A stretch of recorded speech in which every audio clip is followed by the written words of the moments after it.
Hey, everybody. Welcome back to Beyond the Field, the official podcast of the Drum Major Leadership Academy, sponsored by the Band app. I'm probably getting tired of hearing my voice by now. My name is Andy Fassbender. I produce the podcast here at DMLA, along with a couple other very epic and cool folks.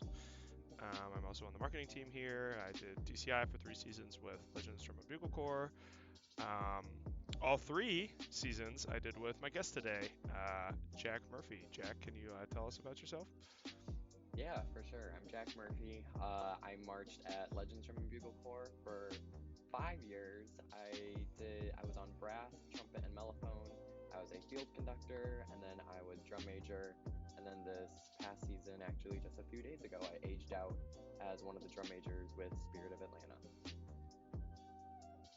Yeah, so that's actually what we're here to talk about today. Obviously, anyone who's anyone knows that this was not a typical DCI season. And, seeing as this was my first year being out of the activity since 2017, I didn't really, and I'm sure many of you, didn't really get to, or people who marched in the past or new people looking to march, don't really know the difference between this season and a normal season. So that's why we have Jack on. We're going to just talk.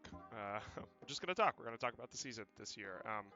So, we've talked the past couple episodes about what the normal flow of a season looks like. So I guess right off the bat, when you got there for spring training, Jack, what was strikingly different? I'm sure there was stuff that was daily that you found was different, but what was really different right off the bat? Right off the bat, when we got there, there was a lengthy process of COVID testing right on arrival. So throughout the season, we actually got tested, I think, about every other day. Our staff had the rapid results that we could do just in the morning during breakfast or during lunch or whatever. But upon arrival, everyone's fully masked, keeping their distance. We had to get tested before we could even take our mask off. And even then, for the first week or so, we were fully masked when we weren't in rehearsal, just to make sure our bubble was actually, everyone was all negative before we actually started getting more comfortable with each other. But other than that, the spring training, I actually thought it was kind of like a normal season. I mean, it obviously started later. Normally, most groups will start in May or maybe June 1st, but I moved in on June 26th. That's almost July. That's when, in a normal season, most groups are performing for the first time. And by that point, we had just moved in and started spring training at that point. So yeah, obviously it started a little bit later, but other than that, I think it started to feel normal pretty fast. The rehearsal process was pretty much the same as it normally would be. I think people started getting close to each other at, spring training. Everyone's getting to know each other, hanging out, all the typical drum corps stuff. Yeah. Yeah, your feet start killing you at the same time, your back starts Oh hurting. yeah. Yeah, you That get that sunburn morning around the same time. Yeah. that morning PT is a killer. Yeah. Yeah, absolutely. So what kind of tests were they having you do? Were they just were they spit? Were they nosed? Could you get results on your phone? Yeah, so we had an app that had our ID on it, and we had a QR code. So we would go to the med table in the morning, and they would scan our QR code, and then they would scan the rapid results test. It was a swab test, and they also had a QR code on it. So we would take it and we'd swab each nostril 5 times, I think, give it back to them, and then within 15 minutes we would get a notification on our phone with our test results. And actually, thank goodness, throughout the whole entire season, we did not have one positive case at Spirit of Atlanta. Yeah, that's. I think there was a couple other corps too that it ended up not having any cases, and that's Mm-hmm. genuinely really impressive. Yeah, Considering, especially with everything that's going on with Delta, and if some people in some corps chose to be unvaccinated, yeah, that's yeah, good for you guys. I'm really happy that you didn't, your season didn't get interrupted by that. Yeah, we were really good about like our like maintaining our bubble is what DCI was calling it. Like anytime we were in public, because we did have like laundry days, we did have Walmart days and stuff. We had like a few free days. I know we had one like in Boston, and they were kind of like really strict. They were not kind of, they were very strict about you have to be masked the whole entire time. Like if there's a photo of you or something without a mask, like it doesn't look good for you. Like they were Yeah. very strict about the masks in public. And like in our bubble, like at the rehearsal sites and stuff, we were fine without it. But anytime we were in public and like at show sites and stuff, if we weren't performing or in warm up, like we had to be masked the whole entire time. So obviously you guys had to like wear masks and stuff, like you're saying, like the whole time during a free day. So did that affect? Did they also shorten the length of your free days? Like how? I guess like how free in reality like was your free day? Like could you go? I don't know. Like a lot of chords would like go to amusement parks or go to like Mall of America, and there you could go to arcade, like go karting, like what they're like in that regard, like how free were your free days? Yeah, so most of our free days are more of like free blocks. So they were maybe like, oh, you get like 3 hours at Niagara Falls, or you get 3 hours in like downtown Boston. Just because we were kind of on a time crunch this summer. Spirit of Atlanta, obviously, they're based out of Georgia, so all of like our spring training and beginning of the season was down in like Georgia and Alabama. But then when shows started, we were on the East Coast tour, so it was all way up north in like Massachusetts, Pennsylvania, New York, Ohio. So there were a lot of like long drives, like 8-hour drives on the bus. That takes up a lot of time, and you still got to fit in time for rehearsal during the season. So yeah, most of it was like free blocks. It was a good amount of time to where you could like go like shopping or like go out to eat with your friends or whatever. But it was like free blocks more so than a whole day. You got Yeah, stuff I to mean, do when you're on tour. uh, yeah, well, and it's already tough when you have a, quote unquote, like normal length season and you have like one like 8 hour drive like thrown in there. Like that already like sucks. Like for, if you've never um, done DCI before, it's like takes a toll on you to do that, to have a drive like that, particularly if you're closer to the end of a show. You're rolling into a housing site. I mean, 4 or 5 in the morning, and and that's not an exaggeration. Like Yeah, you are literally getting to the housing site at 4 and 5 in the morning, and then you don't even get to go to sleep. Then you have to unload all your belongings into the gym, and then you have to listen to the sound of air mattresses being blown up for 30 minutes, and then the drum majors yeah. need to find the light switch, and then you finally get to go to sleep. So yeah, I'm sure doing that 4 nights in a row or however many times you had to do it was probably like really tough. Oh yeah, there was a point in time where I think we had like 3 or 4 show days in a row, and they were pretty far away from each other. And we call it the tour monster when things like go wrong, like during the summer. Like, oh, the tour monster strikes again. And there were some nights where an 8-hour bus drive would become a 10-hour bus drive because the bus breaks down, or like we had to like switch buses or something, or sometimes maybe only one of the buses would break down, but the rest of them would keep going.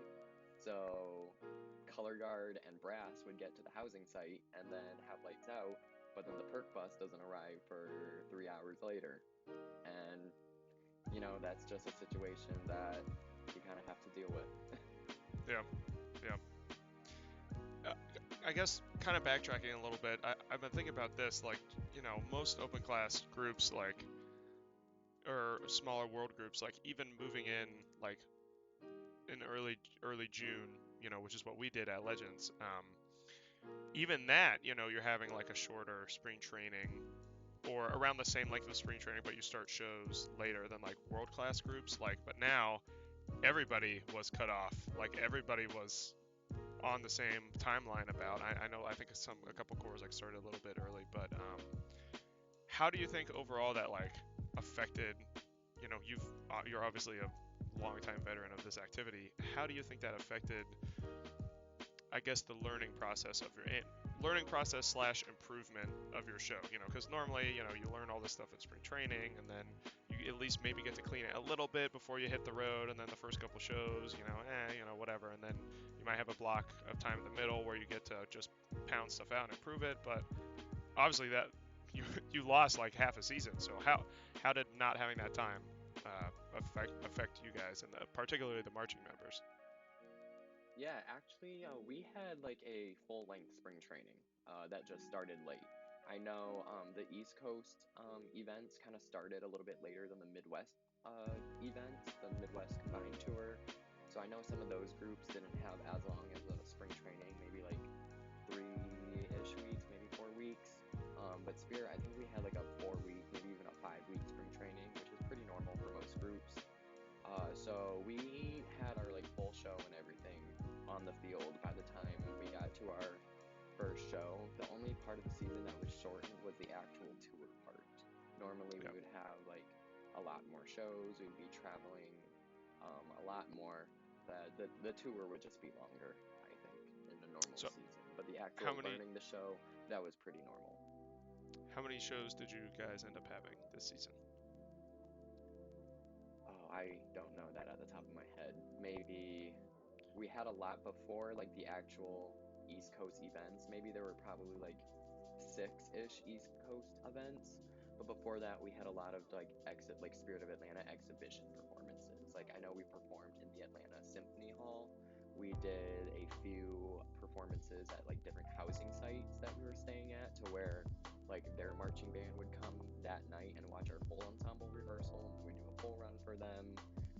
There was another high school that it was the end of their band camp, and we went to give like a preview performance of our show, and then like their marching band gave their preview performance of their show. Oh, nice. It's pretty cool.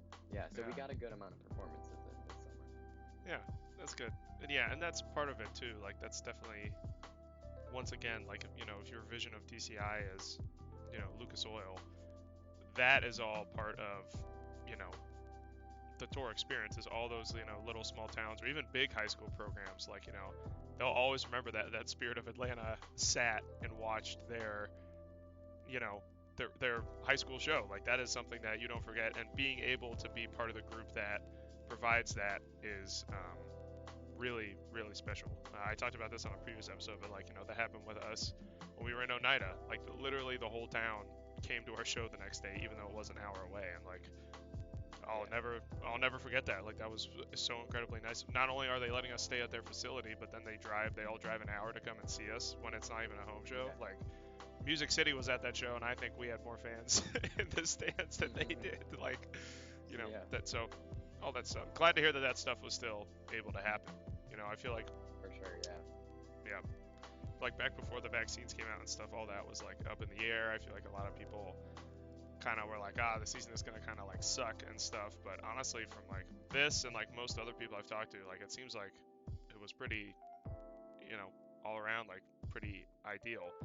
Um, I Yeah. guess speaking of shows, like obviously there was more rules in place like for pre and post show. Like obviously like socialization with friends and family is like a big part of tour. Like so in regards to that and just show day flow as a whole, how was all that different this year? Because I know DCI was being like pretty strict about like the COVID. I mean, as they should have been, of course. But so Yeah. from like start to finish, how was that different from your past experiences?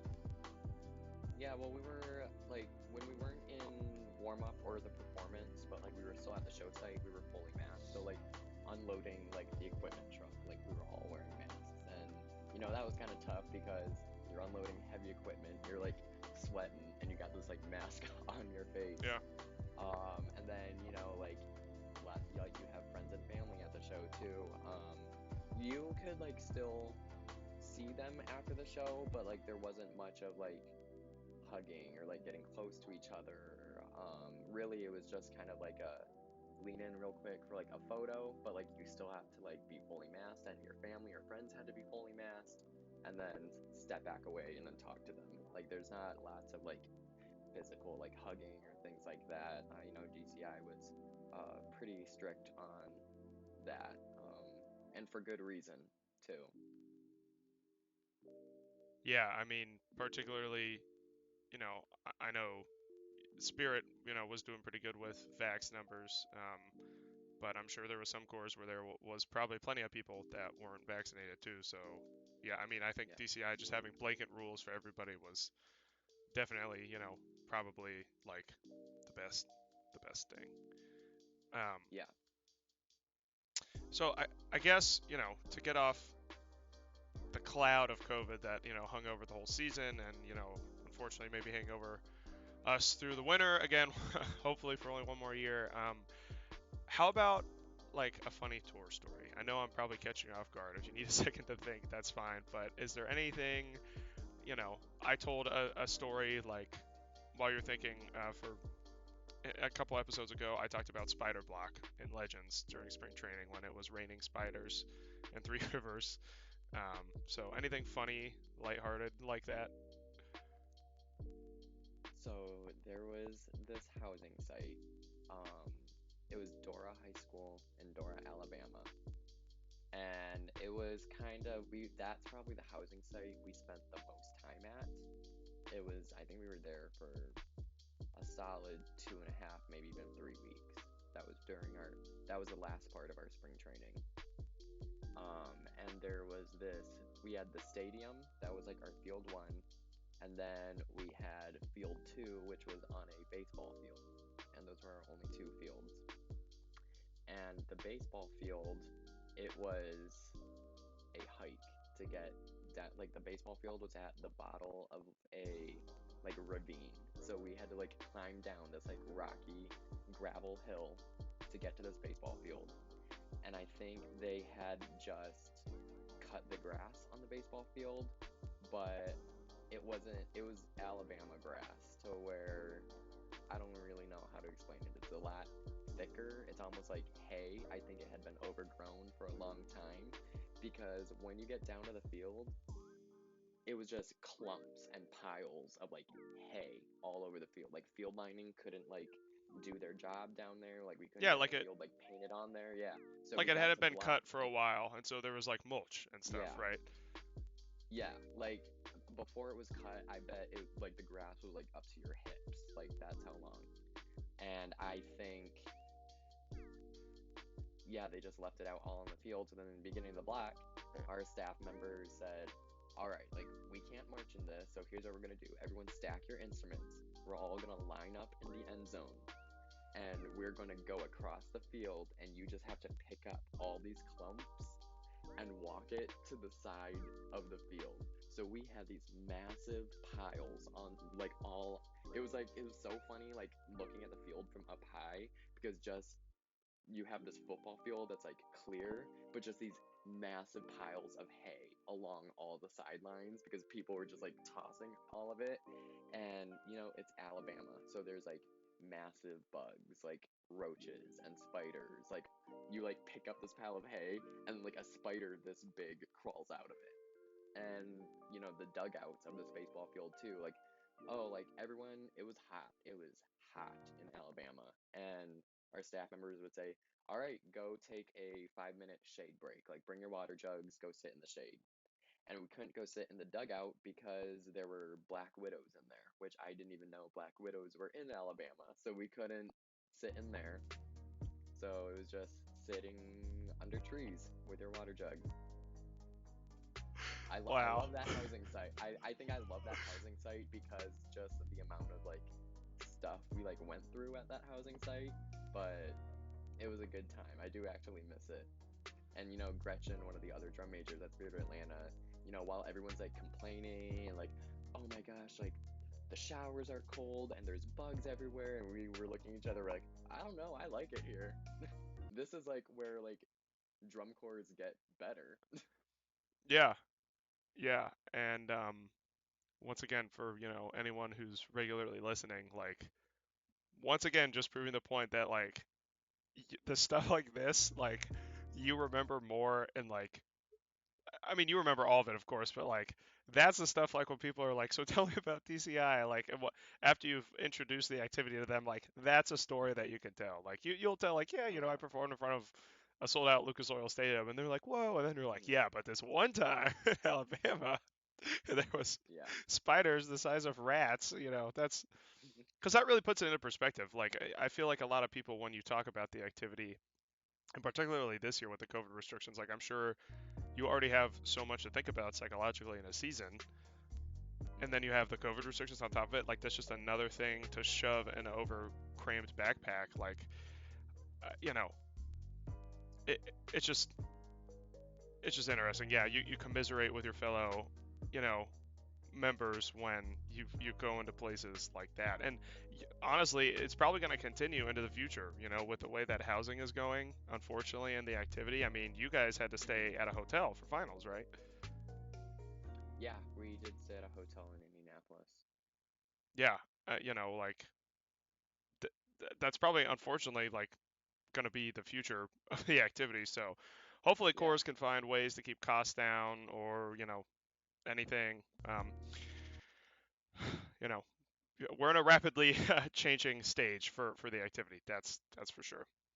I guess yeah. one final thing before we wrap up here, is there anything that was like biggest adjustment, like positive or negative? What was like one thing that was like different this year? Obviously, you were with a different group for the first time, so I'm sure that was a lot. But what was like, yeah, maybe you could go that direction, between switching cores, or maybe just in the realm of like having a different season. What was different? What was like the biggest thing that was different for you this year? I think the way finals week played out.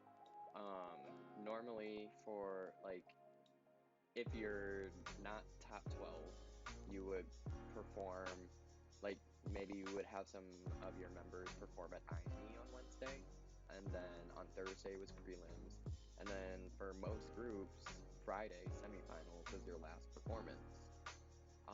But this week or this year, every group performed every day. So Thursday, Friday, and Saturday, which I think was so cool.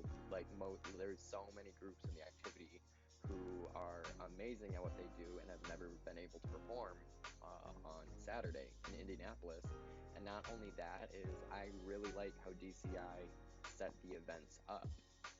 Between like performances, there were a lot of like other exhibition performances going on like in the end zones. I know with Spirit of Atlanta, we had our performance on Saturday, and then about an hour after that, we got to go back into the stadium and we performed our core songs in the end zone, which is something that's so cool. And even the day before that, so Spirit of Atlanta and Crossman, we are sister cores, and we call it mass brass, where the Crossman and Spirit of Atlanta, we both go on the field together, and then we play our core song Georgia, I believe is what we played, and then Crossman played their core song, and we were both in like arcs next to each other, and it was just super cool. Like performances like that, usually you perform your show and then you're done, but it was really cool to like get to go on the field so many times. I think this week I have been inside the tunnel of that stadium more times than I have with the past 5 years combined. Yeah, and that's what a way, after the tumultuous times, like getting to where you got, what a way to age out. Mm, Congrats to you. I also heard that the thank you. the crowd was like nuts, as I'm sure they were, because like it had been a year with no drum corps. Like, would you agree with that? That they were like insanely happy to be Oh there? yeah, yeah, they were very happy, and I think a lot of people were expecting this year of drum corps to be not as good as past years because it's a shortened season and it's not judged or whatever. But I think every group brought such an amazing performance this year. Like you would think it was a competitive season because every show was so well put together, and every show just was so entertaining to watch as it would be in a normal season. I think the only difference about this year was that it wasn't scored. I think every corps brought their 100% to the field. Yeah, and what a unique opportunity for all of you too. We never really, were wrapped up in that at Legends, but some cores, I know, their members scoring and the competition is like part of the main drive of their season, and so suddenly having that be absent, I'm sure a lot of corps that, traditionally ran or had, members that chose to run that way, I'm sure that was a great learning experience for all of them. Yeah, I Yeah. didn't even think about that. Yeah, that's awesome. Well, Jack, thank you so much. This has been, as it was my first time being a fan this year. I came in, I saw your show up in Akron. I saw you guys in Music City. You guys sounded great. I heard Bluecoats in Boston from the stadium, um, and cadets were there too. And it was weird being a fan after being in the activity for so long, but I enjoyed my return to the fandom and. Um, just from the fan perspective, it really was like nice to have it back. With just walking in the stadium and you could see, everyone's kind of like clumped near the 50, and there's all the little high schoolers and there's all the old people with gore jackets, and um, just really unique. Really thankful that I was able to, be able to do that. Really thankful I was able to talk to you today about your experience being a performer this season. So I really appreciate it. Is there any parting things you have to say about the season or about auditions? It's the same way at the end of every season. Me and you like joke about it all the time. Like the season ends and people are just kind of like, "Where are you gonna go?" And everyone's like, "I don't know." Um, Yeah. do, do you have anything to add about any of that No. auditions coming up? Or Oh yeah, yeah, I'm aged out, so I don't really have any plans to go anywhere else. For myself, I know I have college marching band starting this week, so one band ends, another band starts. I know that's the case for a lot of DCI performers. But yeah, I couldn't have asked for a better age out season. I know there lots of people like, oh, I feel so bad for the age outs this year and all that stuff, but I think this was one of the best seasons that I could have had for my age out, honestly. yeah, given the circumstances and a unique season too. Congrats to everybody who performed. They get to say, "I was part of the first season back from all of this, horrible year of Yes, nothing." So, yeah, yes, congrats to all of you guys. Yeah, thank you. well, hey, thanks a bunch. I hope you have a good rest of your summer. I hope everyone listening has a good rest of your summer. Went by in the blink of an eye, but whether you're in college or high school, hope all that goes well. And yeah, have a great rest of your week. Thanks for listening, and we'll see you back here in 2 weeks. Thanks a lot, everybody.